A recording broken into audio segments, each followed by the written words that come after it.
ఓం శుభంకర్యే నమః. నిఖిల శ్రేయోదాయని సర్వకార్య సిద్ధిప్రద పరబ్రహ్మస్వరూపిణి శుభంకరీ నమోస్తుతే. 2026వ సంవత్సరము జనవరి నుంచి డిసెంబర్ వరకు కూడా ధనుస్సు రాశి వారికి గోచార ఫలితాలు ఏ విధంగా ఉన్నాయో తెలియచేస్తున్నాము. శ్రద్ధగా ఆలకించండి. ఈ యొక్క ధనుస్సు రాశి వారికి ఆదాయము 14, వ్యయం 11, రాజ్యపూజ్యం 1, అవమానం 2. ఈ యొక్క రానున్న సంవత్సరం పేరు శ్రీ పరాభవ నామ సంవత్సరం. అది మనకి ఉగాదితో ప్రారంభమైనప్పటికీ ఈ ఆంగ్ల సంవత్సరముని చాలామంది ఆచరణ చేస్తూ ఉంటారు. ఇప్పటి నుంచి ఈ సంవత్సరం అంతా కూడా ఎలా ఉంది మన ఫైనాన్షియల్ ఇయర్ అని మనం అనుకుంటాం కదా, అది ఎలా ఉంది అనేటువంటిది మనం అందరము కూడా పరిశీలన చేసుకుంటూ ఉంటాం. ఈ సంవత్సరంలో దృఢమైనటువంటి నిర్ణయాలని ధనుస్సు రాశి వారు తీసుకుంటారు. అలాగే ఈ నిర్ణయాలని తీసుకునేటువంటి సందర్భంలో శత్రువులని పెంచుకుంటూ ఉంటారు. కాబట్టి ఎవరితో కూడా శత్రుత్వం ఉండకూడదు. ఎటువంటి శేషము కూడా మనకి ఉండటము ద్వారా మళ్ళీ మనము జన్మనెత్తాల్సి వస్తుంది. కాబట్టి ఎవరిని కూడా ధనుసు రాశి వారు వీరు నా శత్రువులు అని మాత్రం అనుకోకండి. స్త్రీ పురుషులు ఎవరైనా సరే శత్రువుల లేకుండా ఉండటము చాలా గొప్ప విషయం. ఏదో మనం ఎవరికైనా శత్రువుగా ఉండొచ్చు, అది వారి ప్రారంభం, మనం పెట్టుకోవద్దు. దీని ద్వారా కొన్ని ఆటంకాలు వస్తుంటాయి. ఎందుకంటే ధనుస్సు రాశి వారికి ఈ సంవత్సరము ద్వితీయ తృతీయ స్థానాలలో రాహు సంచారం ఉంటుంది, చతుర్థములో శని సంచారం ఉంటుంది, అష్టమంలో భాగ్యస్థానంలో గురు సంచారం ఉంటుంది, కేతువు అష్టమ భాగ్యస్థానాలలో సంచరిస్తూ ఉంటాడు. దీని ప్రభావం చేత కొంత మగత నిర్ణయాలు ఉంటాయి. ఏ పని చేద్దామన్నా సరే కొంత సాగదింపు, దేనికి ఉత్సాహం లేకపోవటము, ఆ లాస్ట్ మూమెంట్కి కూడా ఉత్సాహం రాదు, నిరుత్సాహపడటము, అపజయాలు అవుతాయి అనేటువంటి ఒక చెడు భావన మనకి రావటము, ప్రయత్న లోపము, కొన్ని అప్రయత్నముగా యాదృచ్ఛికంగా అంటారు కదా, అలా మనకి ఏదో కలిసి వచ్చినప్పుడు బాగానే ఉంటుంది, దానిని కూడా ఏదో సంతృప్తిగా పొందలేకపోవటము, కొంత ఇబ్బందికర వాతావరణము చేకూరటం ఉంటుంది. ఈ యొక్క తృతీయ స్థానములో రాహు సంచారం వలన వివాహం అయినటువంటి స్త్రీలకు కానీ పురుషులకు కానీ నూతనముగా కొంత సంసారములో జంజాటము, తరచూ ఏదో ఒక కొట్లాట, ఏదో ఒక భయము, వదిలిపెట్టి వెళ్ళిపోతారేమో, లేకపోతే వదిలించుకోవాలేమో, వదిలించుకున్నా కలుపుకోలేనటువంటి తత్వము, ఇవన్నీ ఉంటాయి. ఈ యొక్క సంసార విషయంలో మాత్రము గోచారము చెప్పినా, సదాచారము చెప్పినా, మన జన్మజాతకము చెప్పినా నేను మాత్రం మీకు ఒక సలహా ఇస్తున్నా.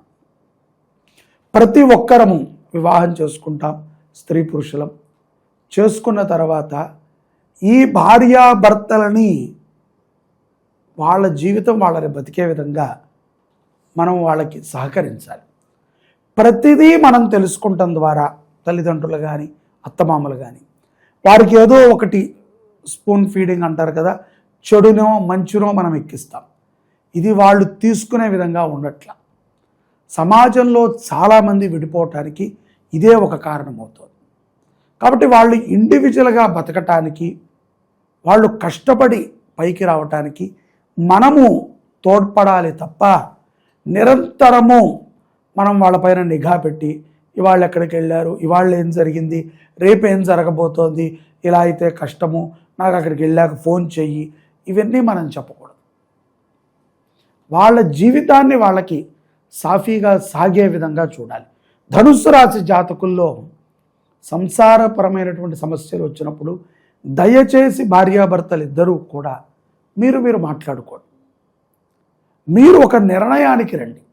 మీ నిర్ణయాన్ని తప్పనిసరిగా పెద్దలు గౌరవిస్తారు. అంతే తప్ప మా అక్క చెప్పింది, మా అమ్మ చెప్పింది, మా మామగారు చెప్పారు, లేదా మా బాబాయ్ చెప్పాడు, మా అన్నయ్య చెప్పాడు అని ఈ సాకులు చెప్పదు. ఒకళ్ళు చెప్పారు అని మాత్రం మీరు ఏ నిర్ణయాన్ని తీసుకోకండి.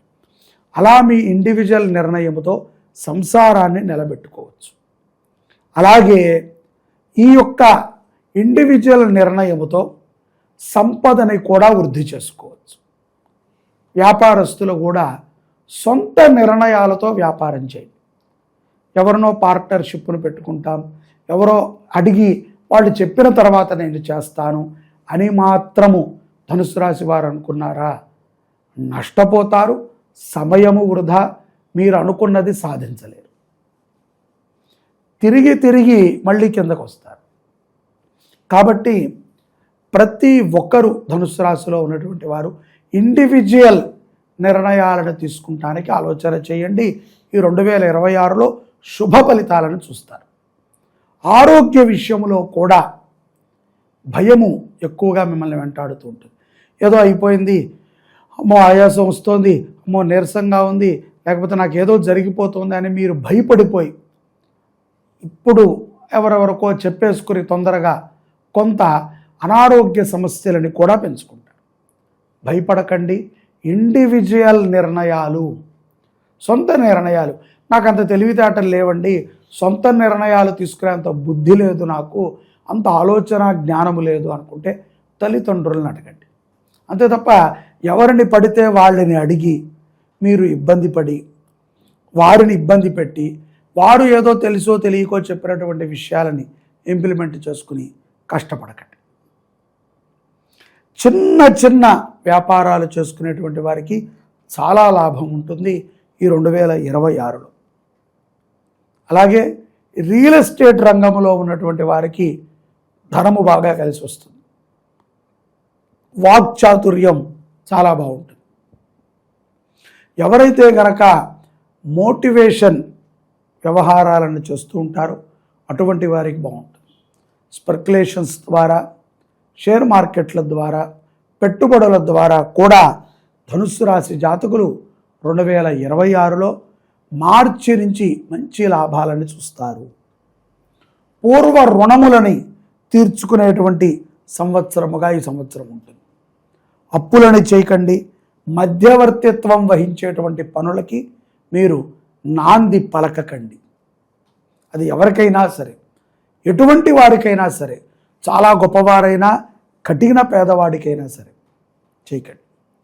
ధర్మబద్ధమైనటువంటి నియమములతో జీవనాన్ని గనక ధనుసు రాశి జాతకులు గడపగలిగితే అపజయాలు మీ చెంతకి కూడా రావు. అలాగే కొంతమంది మిమ్మల్ని చూసి ఈర్ష్యపడేటువంటి వాళ్ళు మిమ్మల్ని చెడగొట్టడానికి మీ చుట్టూ చేరుతూ ఉంటారు. కాబట్టి మీ ఎదుగుదలనే మీరు హస్త్రంగా మార్చుకుని మీ కష్టాన్ని, మీ మేధశక్తిని, మీ బుద్ధిని ఒక ఆయుధంగా మార్చుకుని మిమ్మల్ని మీరు నిరూపించుకునేటువంటి సంవత్సరమే 2026వ సంవత్సరం, శ్రీ పరాభవనామ సంవత్సరం. ఈ సంవత్సరంలో చాలా గొప్ప ఫలితాలని మీరు చూడబోతున్నారు. జీవిత భాగస్వామితో అన్యోన్య దాంపత్యములో చాలా మార్పులు జూలై మాసం తర్వాత మీకు సంభవిస్తాయి. శుభకార్యాలలో మీ వంతు బాధ్యతను మీరు తీసుకుని నిర్వర్తించండి. బద్ధకాన్ని వేడండి. ముఖ్యంగా మధ్యమాంసాలని సేవించేటువంటి ధనుస్సు రాశి జాతకులు చాలా జాగ్రత్తగా ఉండాలి. ఈ యొక్క ఆహారానికి సంబంధించినటువంటి కొన్ని రోగాలు మీకు వ్యాప్తి చెందుతాయి. తద్వారా చాలా ఇబ్బంది పడాల్సి వస్తుంది. ఉన్న ధనమంతా కూడా ఒక్కొక్కసారి ఆవిరైపోతుందా, బాగా ఖర్చు అయిపోతుందని టెన్షన్ తీసుకుంటారు. దాంట్లో కోపం పెరగటము, ఆ కోపముతో బంధుమిత్రుల్ని, తల్లిదండ్రుల్ని, భార్యా పిల్లల్ని కూడా ఏం మాట్లాడుతున్నామో తెలియకుండా మాట్లాడటం జరుగుతుంది. ఆవేశపూరితం.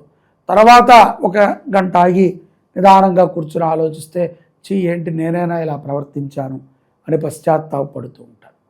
ఈ సంవత్సరము శివారాధన మీకు ఎంతగానో ఉపయోగపడుతుంది. సంవత్సరం మొత్తము కూడా శివుడిని ఎక్కువగా ఆరాధన చేయండి. అలాగే సోమవారము పూట మీకు తెలిసినటువంటి గోశాలలో గోవులకి కొంత సేవని చేయండి. కాయకూరలని కానీ పచ్చిగడ్డిని కానీ సమర్పణ చేయండి. తద్వారా ఎన్నో గొప్ప విశేషమైనటువంటి ఫలితాలని ధనుస్సు రాశి జాతకులు 2026 సంవత్సరంలో పొందుతారు. భారతమాతాకి జై. జై గోమాత. సర్వే జనాః సుఖినో భవంతు.